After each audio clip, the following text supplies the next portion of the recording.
comes to the TV show Florida Man, I have to be truly honest, I thought it was a decent watch. I really enjoyed the plot. I think it was more and more hooking as the show progressed, and I really enjoyed the twists we get in certain episodes, but especially when it came to the finale. I did enjoy the characters, but I have to say a few of them took quite some time to really enjoy. I feel characters like Deli West or Sonny Valentine, from the jump they were very interesting, whilst Mike Valentine, it took quite some time to really get into his character.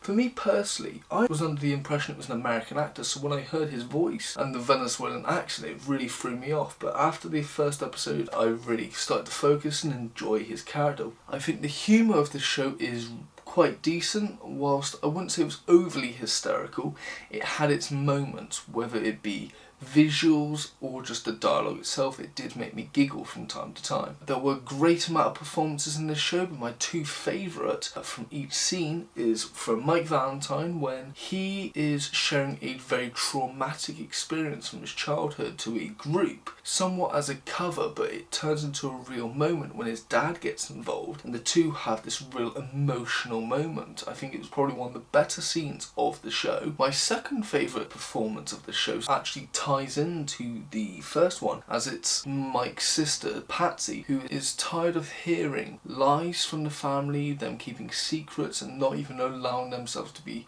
emotional, and she just unloads onto the people she's with. And it's really interesting to see the layers of these characters and how for Patsy she had so much on her shoulders and she's just finally allowed to unleash and unload it onto her family. For me personally, my favourite part of the show is a somewhat mini character who is part of an extended joke in the very first episode when we see Mike Valentine taking a gun, but we see this character come up more throughout the episodes, and he's really just adding to the ridiculousness and humour of the show. His plot line, although very small compared to the major one, it gets more ludicrous as it continues, and to me it just really adds to the whole idea of how chaotic Florida can be for tourists and how this is just an exaggerated but extreme version as well. For me, it was my favourite part of the show. When it comes to the antagonist of the show, I thought he was quite weak.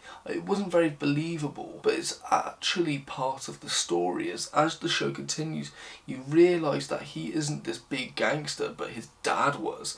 And the only reason he's got this position is because his father passed away, and so he's kind of enthroned this position. He's not doing the greatest of jobs when it comes to handling it. It's an interesting way of showing an antagonist in my eyes. Now, when it comes to the finale, I will say it was very enjoyable. I somewhat split it in half, as the first part of the finale, very tense, but leads to a very disappointing reveal, whilst the second half, it twists that particular narrative and we actually get quite a good ending. I much preferred the first half, as there's a lot of tense scenes and at the same time a lot of the characters' lives are hanging in the balance, which was very intriguing and definitely makes for the best part of TV. My criticisms of the finale, I actually do have two. The first being is Iris, who is Mike's ex-wife. Her sole purpose throughout this show is to go after the main antagonist, that being Moss Yankov. She's trying to pin a particular murder on him. At the very end, she gets the evidence she needs, but she'll never be able to track him down. And towards the end of the episode, we see her partnering up with Moss Yankov's sibling, who is trying to legitimize her father's business. And I just found that very odd, that she would partner up with the relative of the criminal she was going after, and knowing about that particular family as well. I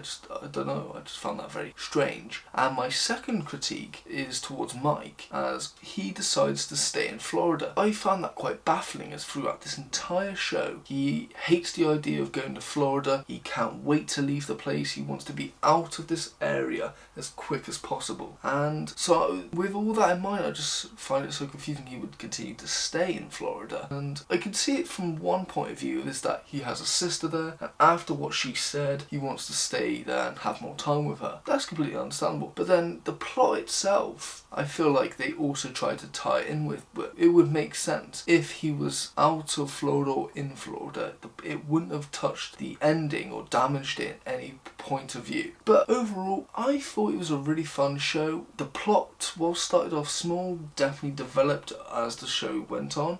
And whilst I would say it's not the best show this year, especially from Netflix's point of view, but it's far from the worst. I think that it has its moments, and I think it deserves at least one watch. Is it good? I'd say it's pretty good. Rating wise, it's a 7 out of 10.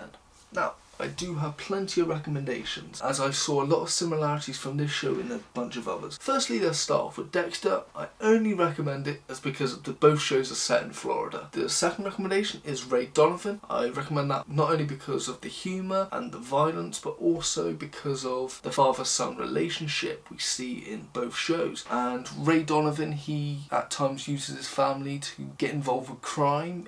He tries his best not to in the earlier seasons, but as he progresses, he gets them involved either way. Same with Mickey, the father of Ray. He gets his sons into these rich schemes where he's either robbing people or committing crimes in order to get money, and so we see there's a lot of similarities between these two shows. Next is Sneaky Pete, which again I would say on the comedy aspect, but also because it's about thieving and stealing, and you can see the similarities in the way they set up a heist and the execution. Sometimes the heist might not go their way, or it might have a certain twist upon it. And then my last recommendation is Kaleidoscope, both Netflix shows that come out about heists. I would say Kaleidoscope is definitely on the more serious notes than Florida Man, but I still 100% recommend it. It's definitely a better heist show, definitely more focused on to the heist idea than Florida Man is, but definitely go check it out. Those are my recommendations. This has been my review for the TV show Florida Man. Thank you for watching. If you have enjoyed, please like and subscribe, and as always,